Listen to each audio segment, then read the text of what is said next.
Welcome, it's Nkhani for YouTube channel here. Yakutulusidwa kwa kunje presidential pardon imeneyo and kumena wakhululukirapo anasiya amene anali nawo pochita committee crime imeneyo pamnthawi imene chochitikacho anali anthu awiri ndi driver wawo mgalimotomo.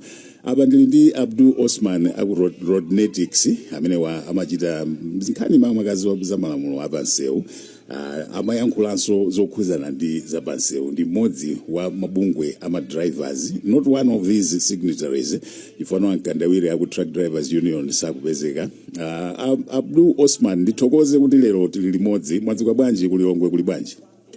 Tadzuka bana kulilongwe kuli bwino. Ni mwadzuka bwanji komanso plantaya kuli bwanji? Ndadzuka ndipo tonse tili bwino. Mr. Osman munayankhulapo motsindika muonetsa kuti nkhani inakukhudzani. Nkhani yakutulusidwa pardon kwa kunje ndikusiya driver amene amayendetsa ali mu ndende kuti mumaone mayankhulidwe anu anali oti simunaona kuti sizinakhale bwino. Makamaka mukunena kuti bwanji pa nkhani? Okay, nkhani mwina tikumbukire kuti inayambira mu September. Chabwino. Chifukwa mu September ndikukumbukira kuti ngati sipanali pa 11 or pa 12 pana tulusidwa kalata imene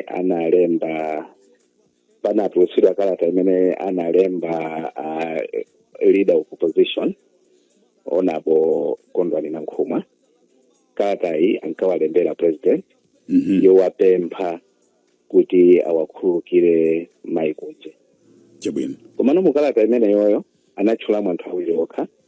Anatchulamo kuwapempha president kuti awakhululukire kunje, komanso anamutchula nyamata uja Musa John. Driver wa kunje onapo na nkhuma sanamutchule. Nge ineyo ndinayiona kuyambira mu September muja kuti apapa chilungamo sichikwenda bwino. Chifukwa ngati the whole leader of opposition akupempha chikhululuko kwa president, kupa chikhululuko chija akupempha kuti chipite kwa kunje okha, chisapite kwa driver. Mukata musemo driver sanatchulidwemo. Okay. Now tikafikano pano pa mu December kunje aja akhululukiridwa. Driver uja sanatchulidwe sonse zina atoma. Right. Nge kwa ineyo ndimaona kunena kuti mwina pali kwambiri zifukwa zimene zapangisa kuti kunje wakhululukidwe, driver yasakhululukidwe.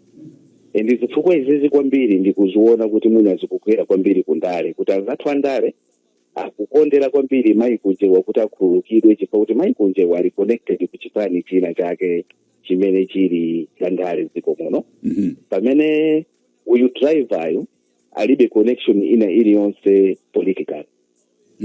So mwina ka influence kamene koko kuti nanga si pardon amene ali ndi mphamvu yopanga pardon ndi anzathu amene ali andale. Right. Nge afuna kupanga favor kumukondera wawoyo driver alibe naye ntchito ndi chipaya kamusiya. So pamene popo ineyo ndikumaona kuti tikamatenga zoti tikhale ndi chilungamo, chilungamo chindikuona kuti popo sichikwenda bwino.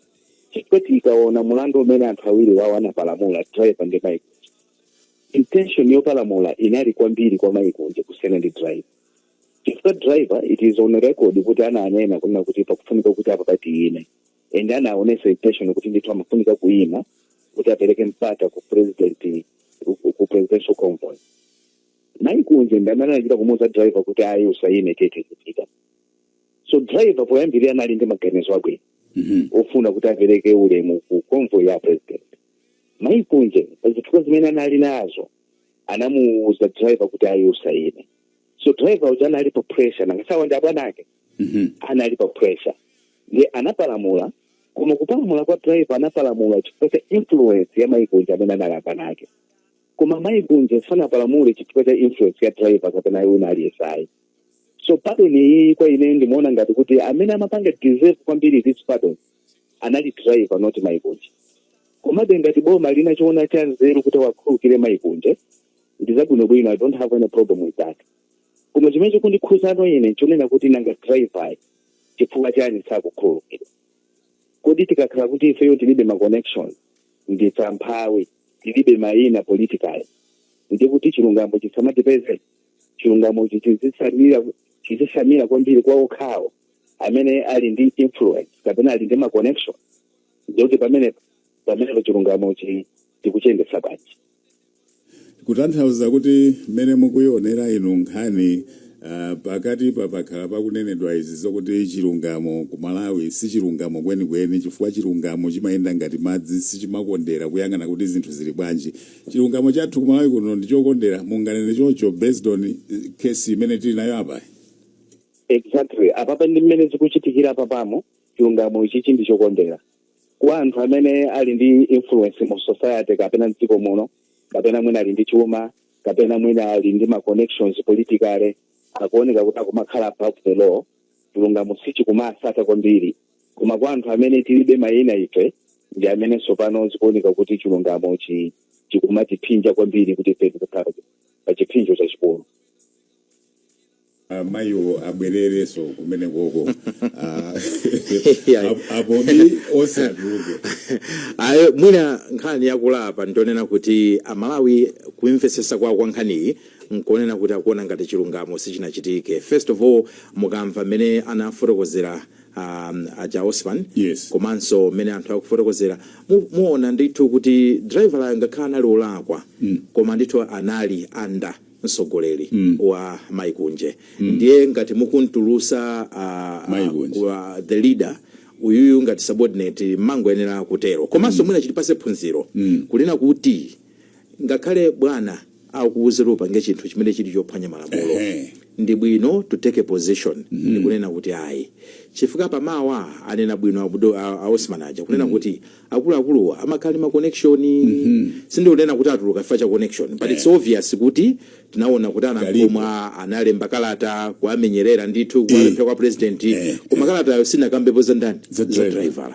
so ife ametu kuziziwa zono tilibe ma connection apo kululuka achitaso zomwe exactly ndiye mwina ndiphunziro ndithu kunena kuti PK ngati ukuziwa zonena kuti ine ma connection ndilibe sindikunena kuti zipangaso ndifo cha ma connection koma is a lesson ndithu pepani ndithu achibale a driver awo chifukwa nkhani yomvesa chisoni I don't think anybody will be smiling at this issue want kuti mpaka natuluke koma lesson learned ngati bwana afuna kuti mube iwo nkudziwa kunoti chinthu chonchola kwira malamulo kana usatengere kuti ayi foti nda bwana ndimvera ayi chifukwa pamawa bwanayo amasamba manja anima connection mwansiya funso limene lili valid akufunsa anthu. It's a very legitimate question. Ndipo ile ndakhala ndikunena program weyi kuti ngati tofuna kuti Malawi apite patsogolo tiye tizilola anthu kuti azigwisa ntchito power of reason. Tisama khale ngati upanga suppress the power of reason. Funso limene akunena anthu ndi funso lomveka koma mwina tiyeni tipezeso njira ngati paboma asogoleri loliyankha kuno bwino ngati pali zifukwa zakuti they are very private muonaso pene mungachitire mwakula mwatha inu muli kuboma ndino asogoleri koma in general ndinena kuti ndi chifukwa chomveka kuti anthu alembere petition chifukwa utomaona ngati is lack of justice chilungamo sichimayendero komanso tikuona ngati muna pali kukondera enanso atomeka maganizo awo kunena kuti mwina pota kunje amakhala associated kwambiri mwina ndingati ndale kuti iwo anali commissioner wa Malawi Electoral Commission umene uli udindo waukulu komanso anali ndi backing ya chipani cha Democratic Progressive Party ngati commissioner wawo ndiye chifano chimenecho anthu satamaona wena kuti kodi mumukondera chifukwa cha kuti ali ndi backing ya ndale ndiye muopa wina ifoti ndi driver la chabe alibe omuyimira kapena kuti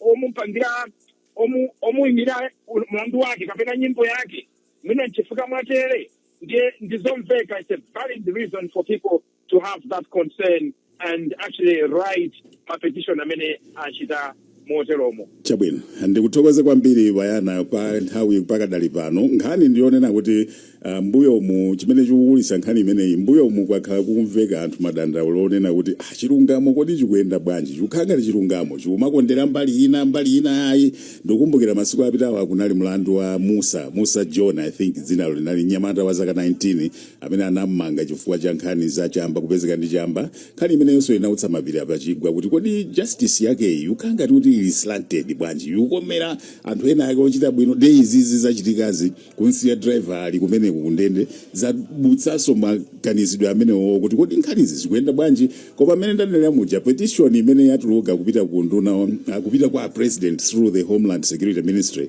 yachokera kwa ama drivers amene akuyankhula in solidarity ndi zawo drivers zawo amene amusiyabe kundende pakali pano atulutsa mayi kunje pa pardon madriver adzuka ndithu pasi kuti aya tsopano kodi pamenepa chikuchitika ndi chani